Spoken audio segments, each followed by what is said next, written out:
अस्सलाम वालेकुम फ्रेंड्स, मैं हूं आपका इंस्ट्रक्टर अली रज़ा आपके एक और वीडियो के साथ। वीडियो स्टार्ट करने से पहले मेरी आप सबसे एक रिक्वेस्ट है कि मेरे चैनल को सब्सक्राइब कर लें, बेल के बटन को रिंग कर लें और नोटिफिकेशन को ऑल कर लें ताकि आपको मेरी आने वाली नेक्स्ट वीडियोस की अपडेट्स मिलती रहें। एक और रिक्वेस्ट ये भी है कि आप वीडियो को पूरी देखा करें, बीच में स्किप ना किया करें ताकि आपको पूरी तरह से लेक्चर की समझ आए और वीडियो को बार बार देखें ताकि आपका कॉन्सेप्ट क्लियर हो। ले जी आज आप चलते हैं अपने लेक्चर की तरफ। आज हमारा लेक्चर है HTML टेबल्स। ये बात यहाँ पे तवज्जो रखने की है कि हमारी जो वेबसाइट होती है ना वो रोज और कॉलम्स में ही बनी होती है। जो HTML का लॉजिक है, जो वेबसाइट का बनाने का लॉजिक है, वो एक कॉलम होता है और एक रो होती है। रो के अंदर हम डाटा इंसर्ट करते जाते हैं और कॉलम्स के अंदर डाटा इंसर्ट करते जाते हैं और इस तरह से हमारी वेबसाइट का एक लेआउट बनता जाता है।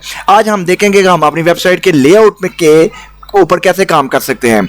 यहाँ पे अभी हम सिर्फ HTML टेबल्स के ऊपर काम करेंगे जो कि रिस्पॉन्सिव नहीं होंगे, वो आगे जाके हम अपनी वेबसाइट को रिस्पॉन्सिव पे काम करेंगे। ले जी देखते हैं कि HTML टेबल्स होता क्या है। HTML tables allow web developers to arrange data into rows and columns. ठीक है जी, ये वेब डेवलपर को हेल्प करता है कि वो डाटा को रोज और कॉलम के अंदर अरेंज कर सके। जैसे कि मैं आपको एक एग्जांपल के तौर पर बताता हूं, जैसे कि एक वेबसाइट आपके सामने खुल गई है। अभी देखिएगा, ये देखें, ये एक इमेज का डाटा शो हो रहा है, ये मेन्यूज बटन है, ये लॉगिन का बटन है और ये नीचे एक best website solutions for your company का एक बैनर लगा हुआ है। अब अगर हम इसका लॉजिक देखें तो देखिए ये एक रो है, ये IT वेब डेवलपर्स, ये होम पेज लॉगिन, ये एक रो बनी हुई है। ये एक रो बनने के बाद उसके बाद दूसरी रो स्टार्ट हो जाती है, दूसरी रो के अंदर एक बैनर लगा हुआ है। तो ये जो IT वेब डेवलपर्स है ये एक कॉलम है, उसके बाद होम वाला बटन ये भी एक कॉलम है, तो ये लॉगिन है। तो बेसिकली जो मैंने आपको एक वेबसाइट में आपको चेक करवा रहा हूँ, उसके अंदर जो पहला जो हमारा हेडर नजर आ रहा है वो एक रो है और 3 कॉलम्स बने हुए हैं। बेसिकली आप समझिए कि एक टेबल है, उसके अंदर एक रो है और एक ये एक IT वेब डेवलपर जिधर मेरा लोगो लगा, ये एक सेल कॉलम है, दूसरा ये कॉलम है होम सर्विसेज वाला और तीसरा ये लॉगिन है। अब हम देखते हैं अब इसको बना के कि ये टेबल्स काम कैसे करते हैं, टेबल्स की बेसिक इसके जो एलिमेंट्स है HTML में को कौन कौन से यूज होते हैं। अच्छा, जो टेबल का जो बेसिक एलिमेंट है, सबसे पहले जो टैग है टेबल का वो है टेबल, TABLE। ठीक है, ये बेसिक इसका टैग है, जो हम लगा के आप देखते हैं, प्रैक्टिस करते हैं। सबसे पहले हम लिखेंगे TABLE, ठीक है, और साथ ही हम इसको टेबल के टैग को क्लोज कर लेंगे। ये जरा गलती से हो गया है, इसको मैं रिमूव कर देता हूं और साथ ही मैं इस टेबल के टैग को क्लोज कर लूंगा। ये Ctrl+, ये हमारे आप टेबल का टैग लग गया है। अब आगे देखते हैं आगे इसमें क्या क्या चीजें हैं जी। हाँ जी। अच्छा, table rows, TR stand for table row. अच्छा, आप ये बात याद रखेंगे, टेबल की जो रो होगी वो TR कहलाएगी। जब हम TR कहेंगे तो इसका मतलब है कि ये टेबल रो है और टेबल रो कहां से स्टार्ट होगी, उसका सिंटैक्स है ये वाला। ठीक है, ये इसका सिंटैक्स है। आप देखते हैं नीचे हम लगाते हैं ये लगा के TR, ये हमारा TR रो लगी और हम TR रो को हम बंद कर देंगे, ये क्लोज कर देंगे। तो ये हमारी एक रो तैयार हो गई है। हमने अब बना रहे हैं टेबल और रो। अब हमने इसके अंदर बनाना है एक सेल। वो क्या होता है, पहले हम उसकी डेफिनेशन पढ़ लेते हैं।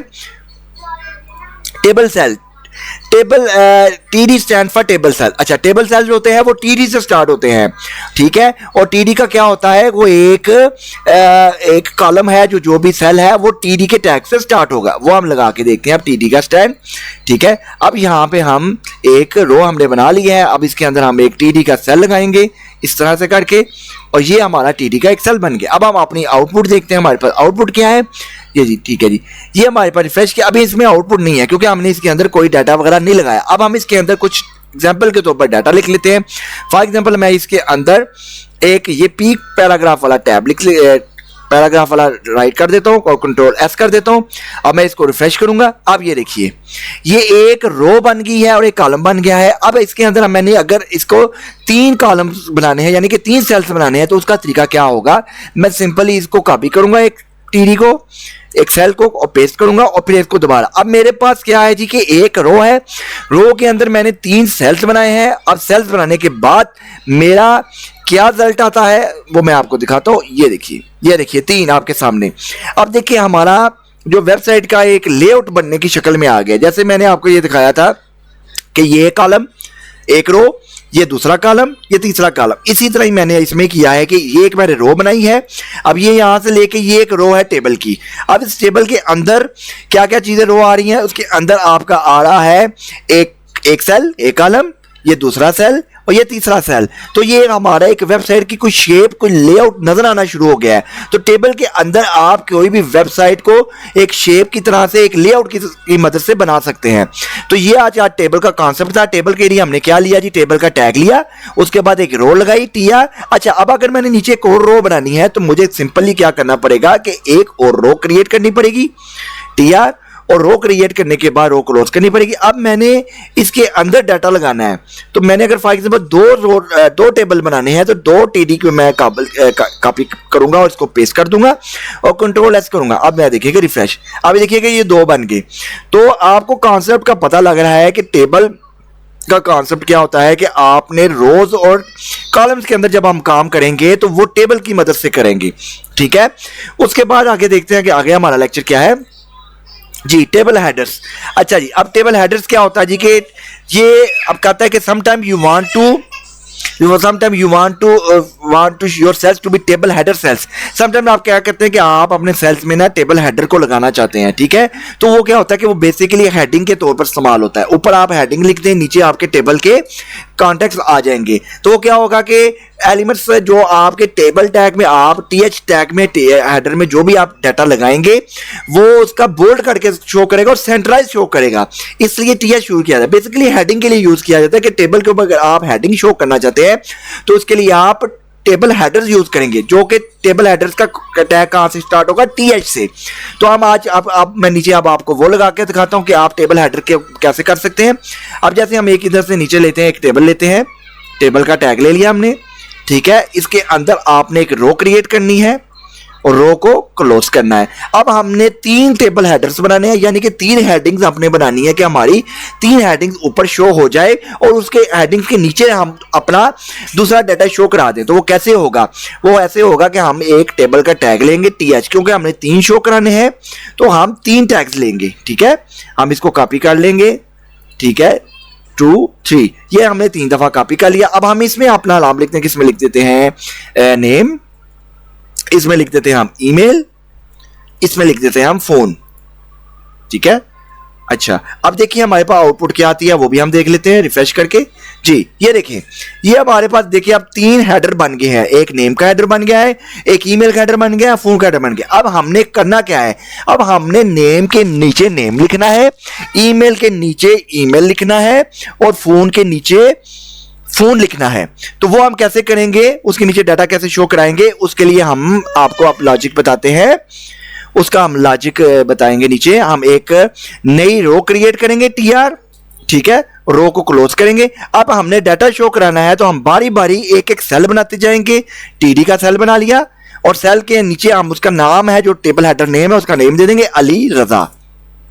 ठीक है, इस तरह से हम टीडी को बंद कर देंगे। इस तरह हम दूसरा हेडर ईमेल है, उसका सेल क्रिएट करेंगे, उसमें हम नाम रखेंगे ईमेल। ईमेल मैं दे देता हूं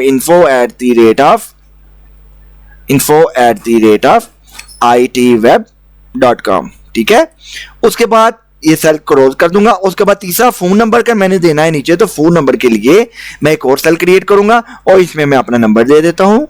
ठीक है, और ये इस तरह से मैं इसको क्लोज कर देता हूं और कंट्रोल एस करता हूं। अब हम देखते हैं कि हमारे पास ये डाटा नीचे आ गया जी।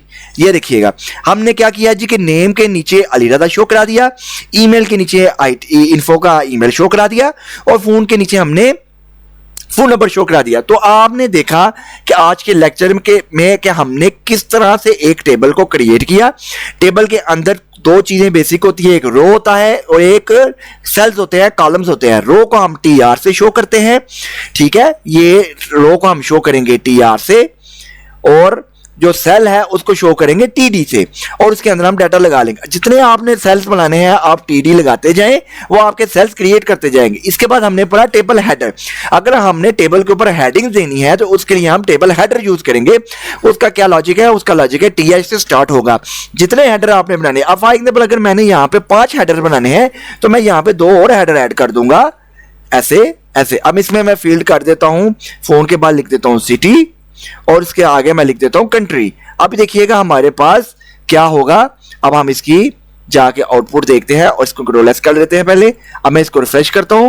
अब देखिए ये 2 आगे हमारे आगे। अब इसके अंदर आपने डाटा शो कराना है तो सिंपली आपने क्या करना है, नीचे से अगली रो के अंदर जाके आपने इसका 2 सेल को इंक्रीज कर लेने हैं। अब आप सिटी कौन से है, सिटी मेरा सियालकोट है, मैं इसमें सियालकोट ऐड कर दूंगा। और मैं इसके बाद मेरा कंट्री पाकिस्तान है तो मैं इसमें पाकिस्तान ऐड कर दूंगा। अब देखिए हमारे पास क्या रिजल्ट आता है, हम इसको रिफ्रेश करते हैं। अब ये देखिएगा, अब देखिए आपने एक रो क्रिएट की, रो के अंदर आपने 5 टेबल हेडर लगाए, 1 2 3 4 5, और उसके बाद उस अगली रो क्रिएट की, उस रो के अंदर आपने 5 टीडी लगाए, यानी कि सेल लगाए, जिसमें आपने बारी बारी अली रजा नेम, ईमेल के नीचे ईमेल, फोन के नीचे फोन, सिटी और कंट्री लिख दिया। तो इस तरह से आप टेबल के ऊपर काम कर सकते हैं। नेक्स्ट लेक्चर में इंशाल्लाह ताला मैं आपको इसके टेबल के बॉर्डर के बारे में बताऊंगा कि अगर हमने टेबल का बॉर्डर बनाना हो एक पूरे का पूरा, उसका साइडों पे उसका पूरा एक बॉर्डर आ जाए, शेप आ जाए, तो वो कैसे बनेगा वो हम अपनी नेक्स्ट वीडियो में देखेंगे। आज के लिए इतना ही काफी है। अल्लाह।